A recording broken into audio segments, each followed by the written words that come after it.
উত্তর কলকাতার সিমলা স্ট্রিটের বিখ্যাত দত্ত পরিবারে জন্ম হয়েছিল স্বামী বিবেকানন্দের। তখন অবশ্য তিনি মোটেও স্বামী বিবেকানন্দ নামে পরিচিত ছিলেন না। বাড়ির সেই ছোট্ট ছেলেটির নাম রাখা হয়েছিল নরেন্দ্রনাথ দত্ত। আদর করে সবাই ডাকত বিলে।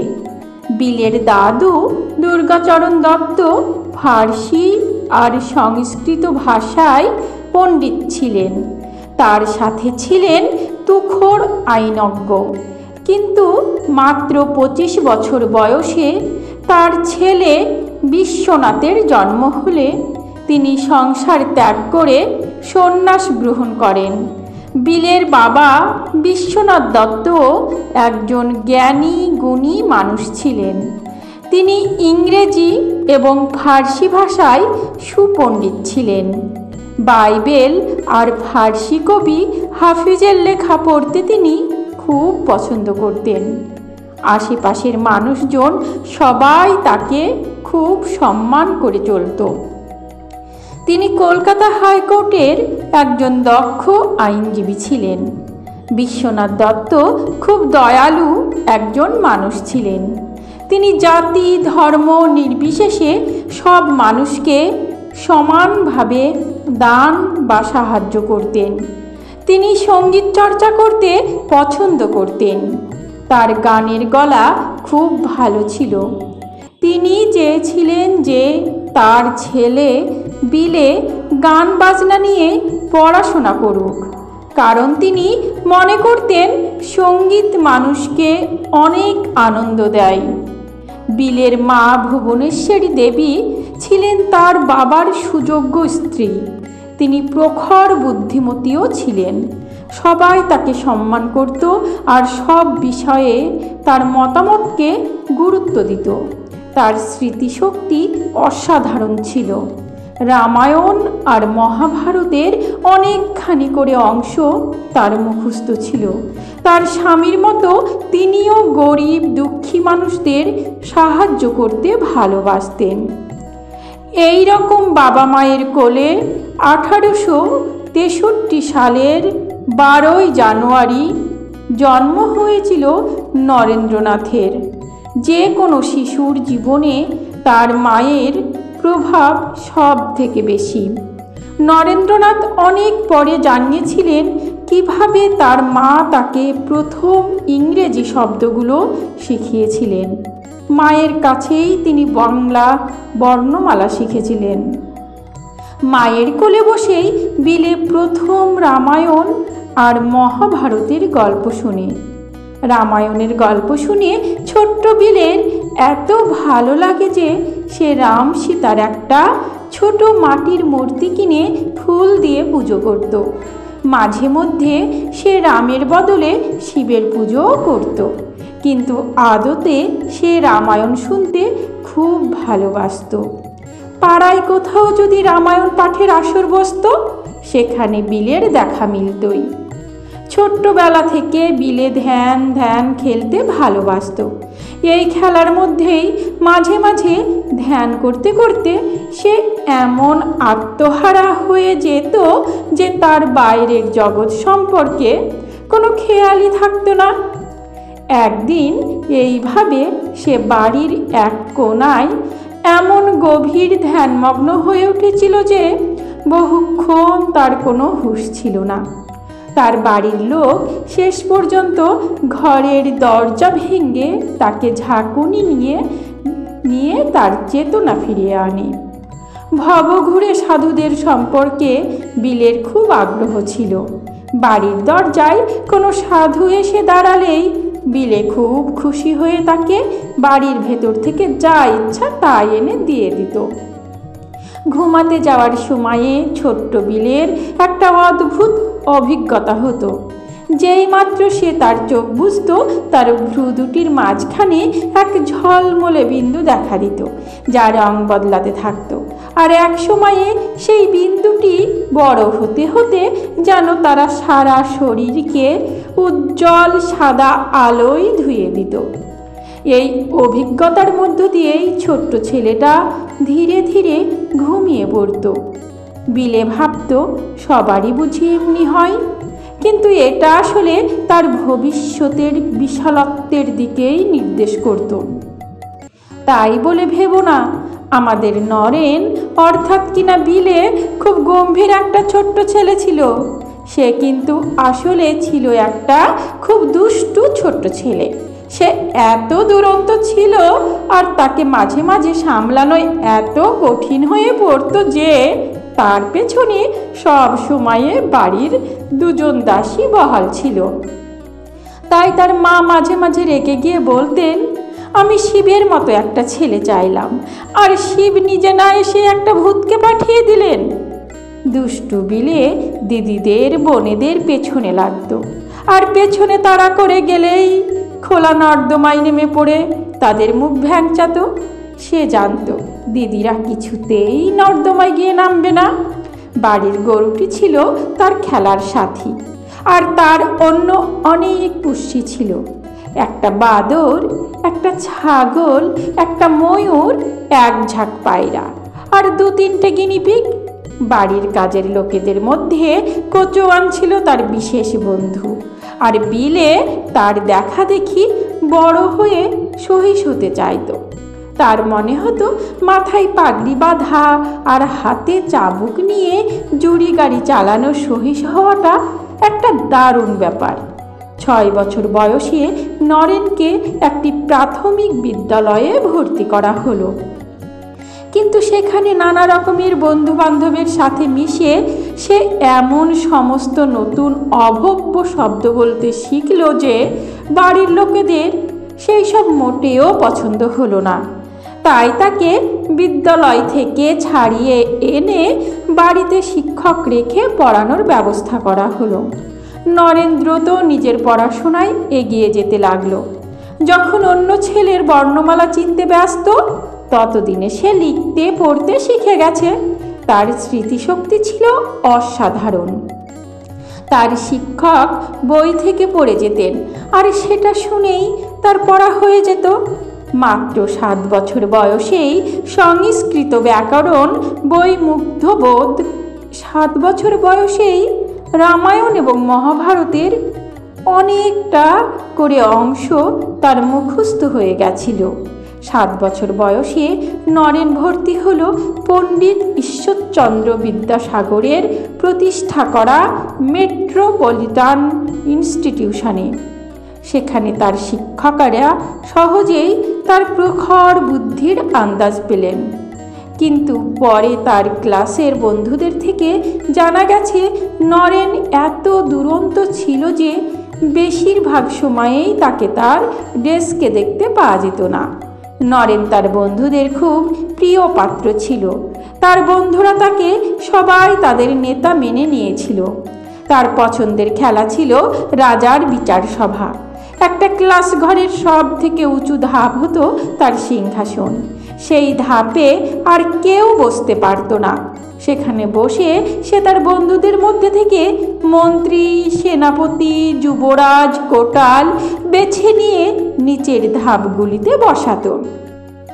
তারপরে সে তার দরবার চালাতো আর রাজার মতো বিচার করত।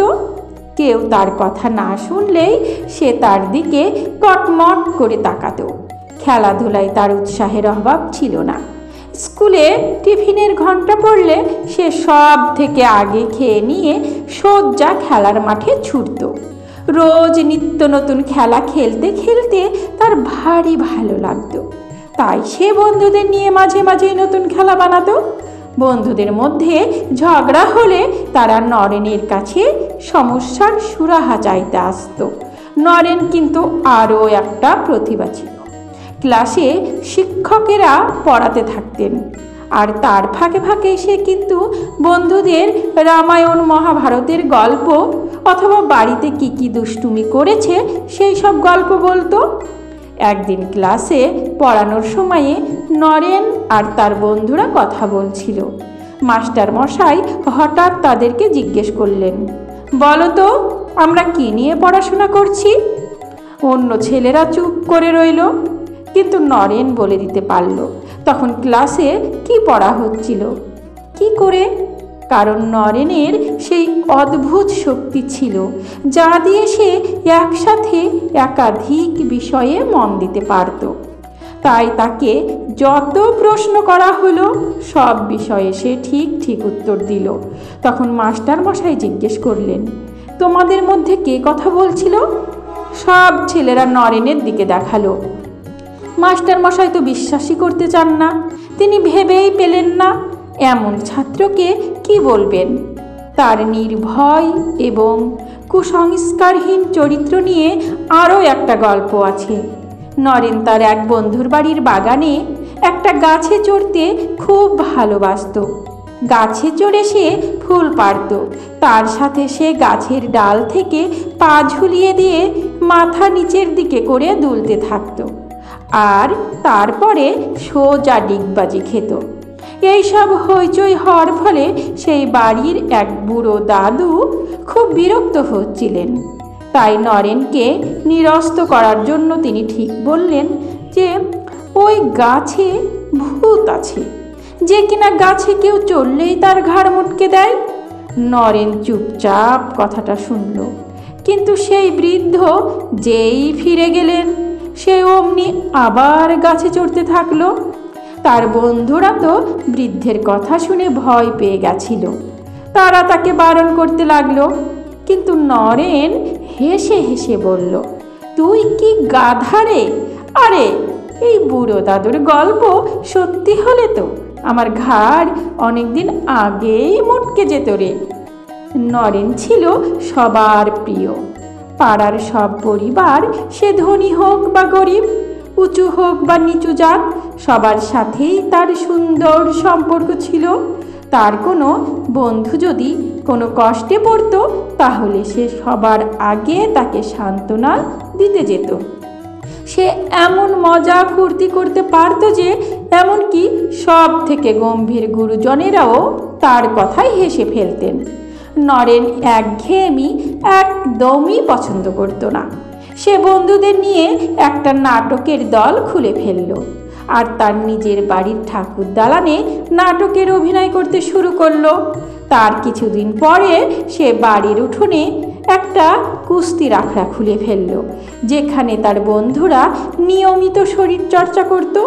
সেটা বেশ কিছুদিন চলল, যতদিন না তার এক ভাই নিজের হাত ভেঙে ফেলল। তারপরে সেটা থেমে গেল।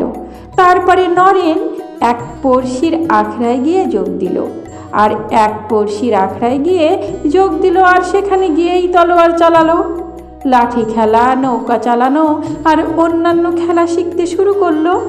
একবার সে পাড়ার খেলার প্রতিযোগিতায় প্রথম হয়েছিল। তখন সে এইসব নিয়ে ক্লান্ত হয়ে পড়ত। তখন সে বাড়িতে ম্যাজিক লণ্ঠনের ছবি দেখাতো। এই রকম সময়ে তার ইচ্ছা হলো রান্না শিখবে। সে বন্ধুদের জুটিয়ে যার যেমন সামর্থ্য চাঁদা জোগাড় করলো। সব থেকে বেশি চাঁদা সেই দিল, আর সেই হলো প্রধান রাঁধুনি। এই দুষ্টু ছেলেটার কিন্তু কোনো অসৎ অভিসন্ধি ছিল না। সে কোনোভাবেই কোনো খারাপ কাজ করত না। তার জীবনের মূল মন্ত্র ছিল সত্যি কথা বলা। সারাদিন সে খেলাধুলো, হই হুল্লোড়ে সময় কাটালেও রাতের দিকে সে ধ্যান করতে শুরু করলো। নরেন যত বড় হতে লাগলো তার প্রকৃতিতে তত পরিবর্তন দেখা দিতে লাগলো। সে নিয়মিত নানা রকমের বই এবং খবরের কাগজ পড়তে শুরু করলো, আর নানা রকমের আলোচনা সভায় যেতে শুরু করলো। ফিরে এসে সে তার বন্ধুদের সাথে সেই সব বিষয়ে নিজের মতো করে আলোচনা করত, আর তর্ক বিতর্ক করার ক্ষমতা দেখে তার বন্ধুরা হা হয়ে যেত। 1877 সালে নরেন যখন অষ্টম শ্রেণীতে পড়ে, তার বাবা মধ্যপ্রদেশের রায়পুরে গেলেন। নরেনও সাথে গেল। রায়পুরে কোনো স্কুল ছিল না। এর ফলে নরেন তার বাবার সাথে অনেক বেশি করে সময় কাটাতে পারল। বাবার সাথে নরেনের নানা বিষয়ে আলোচনা হতো। নরেনের বাবা মনে করতেন শিক্ষা মানে শুধুমাত্র অনেক তথ্য মাথায় রাখা নয়। শিক্ষার মূল উদ্দেশ্য হলো স্বাধীন এবং উদার ভাবনা চিন্তা করতে শেখা। বিশ্বনাথ দত্তের সাথে অনেক পণ্ডিত ব্যক্তি দেখা করতে আসতেন। নরেন তাদের আলোচনা বসে শুনত, মাঝে মাঝে আলোচনায় যোগও দিত। এই সময়ে সে চাইতো বড়রা সবাই তার বিচার বুদ্ধিকে যথেষ্ট সম্মান দিক। কেউ যদি তার ভাবনা চিন্তাকে যথাযোগ্য মর্যাদা না দিত তাহলে সে খুব রেগে যেত আর সবার সামনে সেটা প্রকাশও করে ফেলত। তার বাবা এটা সব সময়ে পছন্দ করতেন না, কিন্তু একই সাথে ছেলের এই আত্মসম্মান বোধ দেখে মনে মনে গর্ব অনুভবও করতেন। 1879 বিশ্বনাথ দত্ত কলকাতায় ফিরে এলেন। নরেনকে আবার স্কুলে ভর্তি করাতে একটু অসুবিধা হলো, কারণ সে 2 বছর স্কুল করেনি। কিন্তু তার শিক্ষকেরা তাকে ভালোবাসতেন আর তাই তারা তাকে স্কুলে আবার ফিরিয়ে নিলেন। তখন নরেন পড়াশোনায় মন দিল। 3 বছরের পড়া 1 বছরের মধ্যে শেষ করলো আর কলেজে ভর্তির পরীক্ষায় বেশ ভালোভাবে পাশ করলো। এরপরে তো নরেন হয়ে উঠল অনেক বড় একজন মানুষ। দুনিয়া জুড়ে পরিচিত হলো স্বামী বিবেকানন্দ নামে। কিন্তু সে তো অনেক বড় গল্প, এত ছোট পরিসরে তো তা আর বলা সম্ভব নয়।